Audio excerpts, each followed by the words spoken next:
काफी सारे जने बहुत सारी मात्रा में ऐसे होंगे कि जो भगवान का भजन भी मतलब मंदिर भी जाएंगे और तामसिक भोजन का भी आहार करते हैं बिल्कुल महाराज जी। नहीं, बिल्कुल इसे मतलब कुछ मंगलवार को हनुमान जी के जाएंगे, मतलब इसे हर कुछ नहीं होने वाला। सबसे पहली बात है हमारे आहार शुद्धि, मन शुद्धि। देहाती भाषा में कहते हैं जैसा खाओ अन्न वैसा बने मन। देखो, अगर हम शास्त्र की आज्ञा का पालन नहीं करेंगे और मनमानी आचरण करेंगे तो नरक जाओगे। पहले आहार शुद्धि, मन शुद्धि। अगर जैसा खाओ अन्न वैसा बने मन। किसी भी प्राणी को दुख देना, हनुमान चालीसा का भी पाठ करते हैं। ये अपनी वासनाओं की, अपनी जिह्वा को थोड़ा रोको यार। शराब पीते हो, मांस खाते हो, अंडा खाते हो, इस तरह के व्यवहार करते हो और हनुमान जी और शंकर ये ऐसे प्रसन्न हो जाएंगे, ऐसे काम बन जाएगा? कुछ नहीं बन जाएगा। अवश्य में भोक्तव्यम कृतम कर्म शुभाशुभम। जो तुम कर्म करोगे तुम्हें भोगना पड़ेगा। चाहे मुर्गा हो चाहे बकरा हो, सब जीव अपने प्राण बचाना चाहते हैं। सब जीव, तुम उनको काट कर खाओगे वो भोगना पड़ेगा। राम जी के रूप में भगवान ने यदि बाली के चरण में बाण मारा तो भगवान श्री कृष्ण के चरण में व्याध के रूप में उसने बाण मारा। देखो ना, लीला देखो। भगवान ने अंतिम अपनी लीला जो श्री कृष्ण लीला है वो यहां संपन्न की कि भगवान के चरण में व्याध जो है बाण मार रहा है। अब आप विचार करो, जब वो सरकार समर्थ होते हुए भी अपने लीला का लीला दर्शन कराते हैं। श्रवण कुमार के वध का संयोग बन गया दशरथ जी के हाथ से, शब्द वेदी बाण मार दिया। तो देखो उनका जो कर्म था वो तड़प तड़प के अपने पुत्र भगवान राम के वियोग में प्राण त्यागना पड़ा कि नहीं पड़ा? भगवान उसको मिटा सकते थे लेकिन भगवान नहीं मिटाते। अवश्य में वो भोक्तव्यम गीता जी में कहा है। इसलिए हमारी प्रार्थना है कि तमोगुणी भोजन का त्याग करो, सात्विक भोजन और संयम से रहोगे तो तुम में जो बल आएगा वो एक महान पवित्र बल होगा। आज बल नहीं दिखाई देता, चेहरे में कांति नहीं है, विचार में पवित्रता नहीं है। ऐसा नहीं, हम पशु नहीं हैं, हम मर्यादा से चलने के लिए हैं। हमारी मर्यादा बनाई गई, शास्त्र मर्यादा हमारी कानून व्यवस्था है। यदि हम शास्त्र मर्यादा से चलेंगे, शास्त्र कानून से चलेंगे तो हमारा मनुष्य जीवन सार्थक हो जाएगा, नहीं तो निरर्थक हो जाएगा। जैसे आजकल बच्चे कहते हैं हम स्वतंत्र हैं। नहीं, स्वतंत्रता नहीं। माता पिता की आज्ञा की परतंत्रता, शास्त्र की आज्ञा की परतंत्रता, गुरु की आज्ञा की परतंत्रता, कानून की परतंत्रता, अगर ये स्वीकार करोगे तो स्वतंत्र हो जाओगे। अगर मनमानी करोगे तो परतंत्र हो जाओगे। मनमानी स्वतंत्रता नहीं होती, मनमानी इंद्रियों की परतंत्रता होती। जो इंद्री कहती वही हम कहते हैं। आप अपने को स्वतंत्र समझते हैं, इंद्रियों के गुलाम, मन के गुलाम, तो स्वतंत्रता कहाँ है? स्वतंत्रता तब होगी जब हमारी बात पुनः समझ ले, शास्त्र आज्ञा के अधीन चलोगे, गुरु के अधीन चलोगे, संतों की वाणी के अधीन चलोगे। भगवान शास्त्र और संतों के रूप में विराजमान है तो आप स्वतंत्र हो जाओगे, माया मुक्त हो जाओगे। तो आचरण और भोजन, ये दो का बहुत बड़ा योग है। अगर हमारा भोजन ठीक तो हमारे आचरण ठीक होंगे, हमारे आचरण ठीक तो हम भगवान को प्रसन्न कर सकते हैं।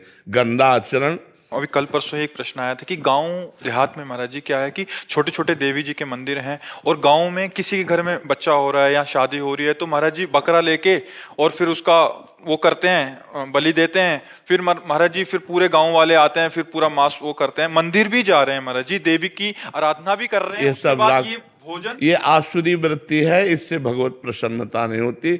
हम सबको बताना चाहते हैं, जगदम्बा को जगत जननी कहते हो तो बकरे की भी माँ है।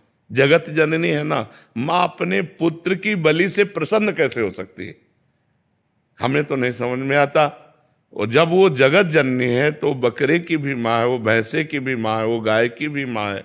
वो माँ जो जगत माता है वो अपने पुत्रों की बलि से प्रसन्न कैसे हो सकती है? अगर वो प्रसन्न होती तो तुम्हारा मंगल हो जाता। किसका मंगल हुआ बकरे की बलि चढ़ाकर? हमें बताओ। देवी अप्रसन्न हो जाएंगी अगर नहीं किया ऐसा, तो महाराज जी ये भी माने।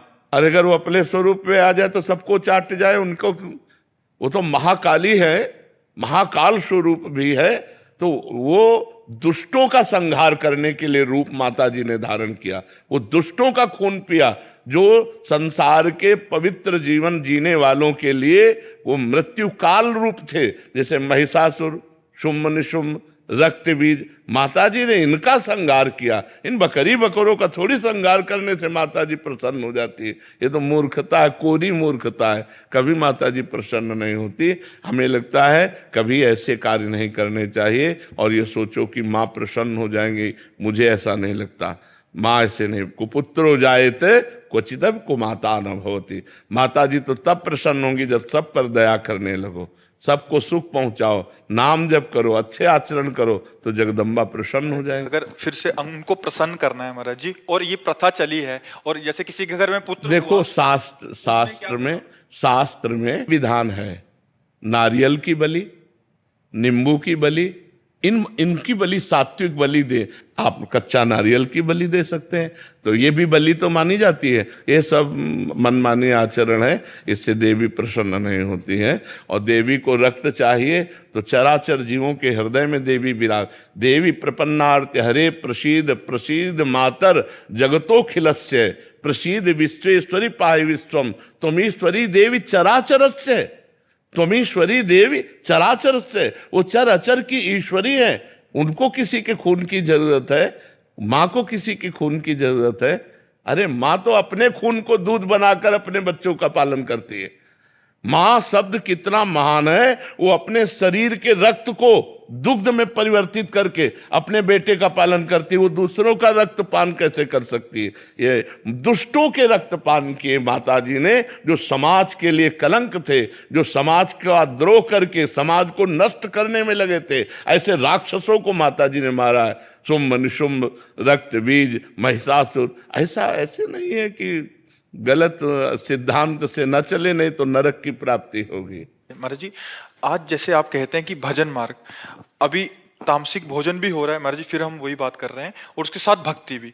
भक्ति का उद्देश्य है कि प्रभु का अगर हम पास जाएंगे या सोमवार को या मंगलवार को हम प्रभु के आगे हमारी कामनाओं की पूर्ति। महाराज जी, अगर उद्देश्य भगवत प्राप्ति हो, फिर तो महाराज जी उस उद्देश्य ही पता नहीं है। हाँ, लेकिन हम कह रहे हैं कि अगर हमें कामना की भी पूर्ति चाहिए तो हमको गलत आचरण छोड़ने पड़ेंगे, क्योंकि हम जो कामना की पूर्ति चाहते हैं उसमें पाप आचरण बाधा पहुंचाएंगे। पाप का फल दुख है, पाप का फल विपत्ति है, पाप का फल संकट है। यदि आप मुर्गा मुर्गी खाते हो तो पाप कर रहे हो, और वो पाप आपकी कामनाओं को पूर्ण नहीं होने देगा। चाहे हनुमान जी के पास जाओ, चाहे राम जी के पास जाओ, जहां भी जाओगे जीवों की हिंसा करते हो, जीवों को दुख देते हो, गंदा आचरण करते हो, गंदा भोजन पाते हो, तो भगवान प्रसन्न नहीं होने वाले। और आप किसी मंदिर न जाओ, घर में पवित्र आचरण करो, पवित्र भोजन पाओ और नाम जप करो, तुम्हारे घर में भगवान आ जाएंगे।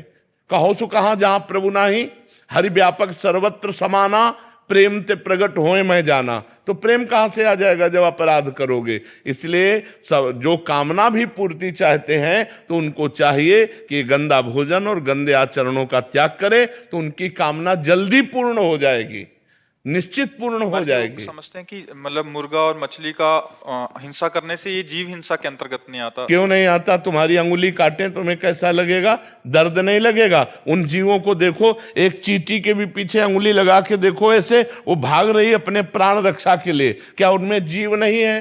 क्या मुर्गा अपना प्राण बचाना नहीं चाहता?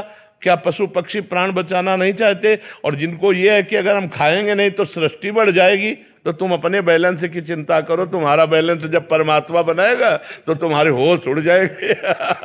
वो परमात्मा का 3 कार्य है: सृष्टि रचना, सृष्टि पालन करना और सृष्टि का संहार करना। वो भी अपने आप में लय कर लेता है।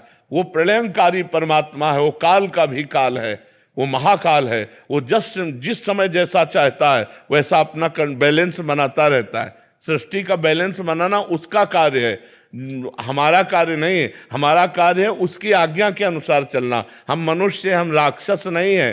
तो हमें सबसे प्रार्थना है कि मांस, मदिरा, अंडा, पराई स्त्री से व्यभिचार, इनका त्याग करो तो तुम्हारा जीवन सुखमय हो जाएगा।